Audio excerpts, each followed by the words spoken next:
my fibroid story actually then kind of interacts with a whole fertility experience as well.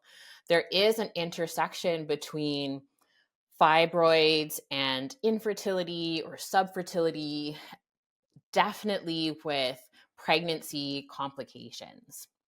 So because I had surgery on my uterus, the scar on my uterus that was left behind wasn't as strong as the rest of my uterus. And this is something that I knew going in, which is why I knew I was going to have a C-section for delivery of my baby. And we were diagnosed with infertility, which was a combination of both within me. We thought maybe it's related to this new growth of fibroids. So what is the gestational surrogacy experience like? That's a difficult question to be able to answer. It's like a mixture of excitement, anxiety, and fear, kind of all rolled into one. Uh, there's definitely anxiety because you're trying to match with the surrogate. You're trying to find someone who's aligned with your values, who you can get along with, because you're going to be working intimately with her for a year or more.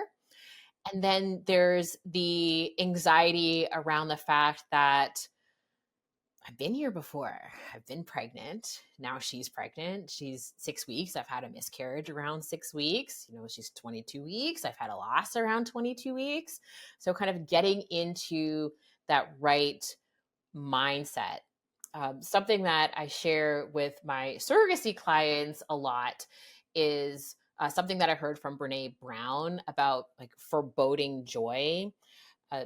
Sometimes we're really thinking about these negative things that have happened to us, or when we're on the brink of something good, that negativity kind of rears its ugly head, almost like we're too afraid to kind of really lean into that joy. So we bring in our fear and anxiety. And that's really something that you have to deal with if you're going to fully enjoy the experience of becoming a parent. So for me, part of that was working with a therapist who is knowledgeable about infertility, fertility trauma, pregnancy loss, for me to be able to work through those feelings, to work through the experience of what happened to me. That way I could fully enjoy this pregnancy that my surrogate was carrying, because it's also my pregnancy. And what I wanted more than anything was to enjoy this pregnancy the same way that other people do, because pregnancy is usually an exciting experience. And I wanted pregnancy to be an exciting experience for me. And I wanted to be able to look back on surrogacy and not have fear, but have the remembrance of the joy and anticipation and the preparation of becoming a parent. So that's like the key part that I remember from my surrogacy experience, which is a whole nother story. Like my surrogacy experience is a whole nother story. Our surrogate was 37 weeks pregnant. She went for her normal OBGYN visit. She was actually having a visit with one of the MFM specialists, so maternal fetal medicine or high risk pregnancy specialist. And they did that NST, so non-stress test, so measuring babies' heart functioning, fluid level, contractions, that sort of thing. And at that visit, our daughter was not doing all the things that she was supposed to be doing.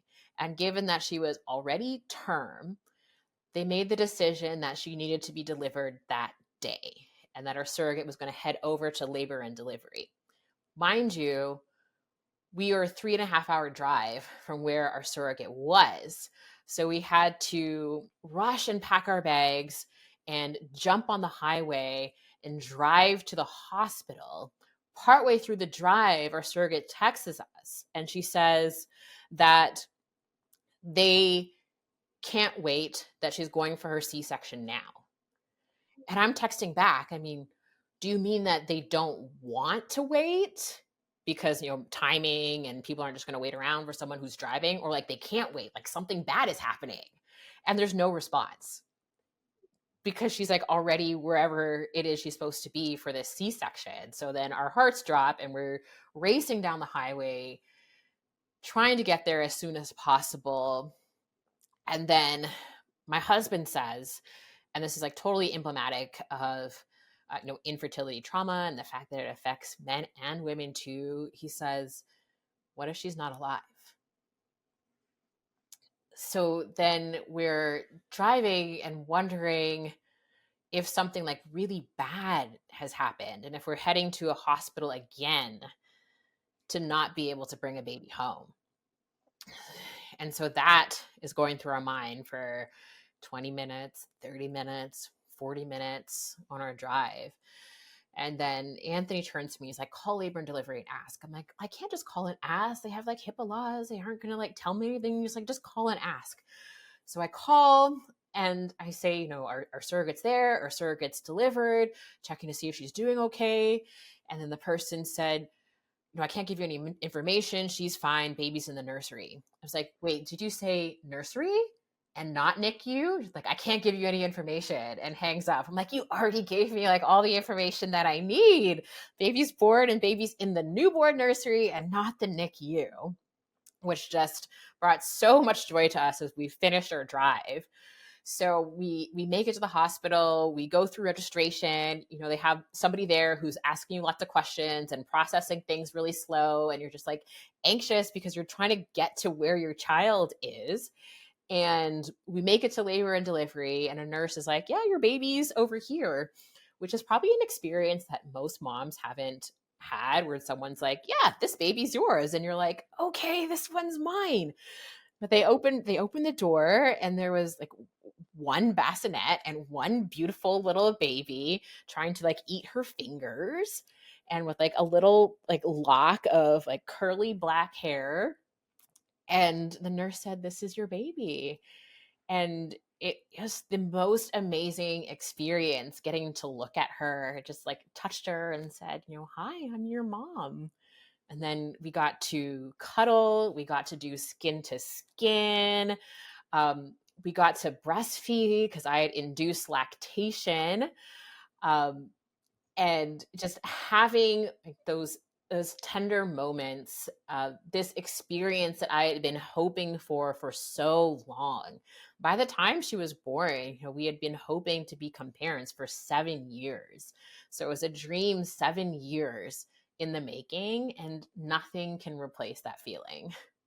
Yeah, it's like inducing lactation is like one of the best kept secrets. I always share with people that it is the single most healing part of my infertility experience. So to induce lactation, there are different protocols that you can follow that may use herbs or pumping or specific medications. It just depends on which one you choose. Me being a super type A person, I picked the one that was very rigorous, very strict, and also the most likely to bring in a full milk supply.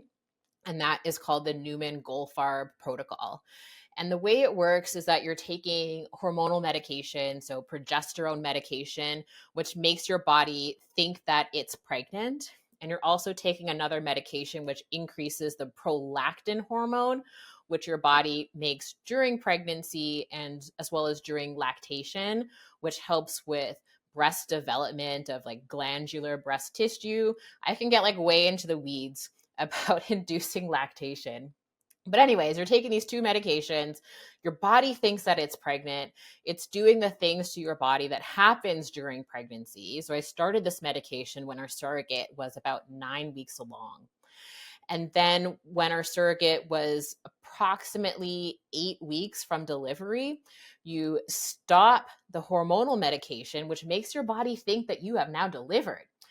And then you start pumping while continuing the medication that raises your prolactin level, and your body thinks that there is a newborn who is suckling, and you start bringing in breast milk. It's like nothing in the beginning. So you're pumping every 2 to 3 hours around the clock, even though your baby isn't there, even though you aren't seeing anything, there's nothing coming in the phalanges until one day there's like a little drop of some clear fluid and then some milky fluid. And then you have enough to collect in a 1 milliliter syringe. And then you're filling whole milk bags and you have a stash in your freezer. And then your baby's born and you're able to put your baby to your breast. And then you end up breastfeeding for an entire 13 months. So you continue, it depends. So you can continue the medication for the entire time that you are nursing. When you wean down on the medication, you might lose some of your supply. Some people are able to stop the medication completely and still produce enough breast milk. I wasn't able to. So I continued the entire time I was breastfeeding. So if you find that you're dealing with a challenging diagnosis, whether that be fibroids, infertility, or facing down surrogacy, just know that there is a way. There is an option, a path for you to be able to move forward.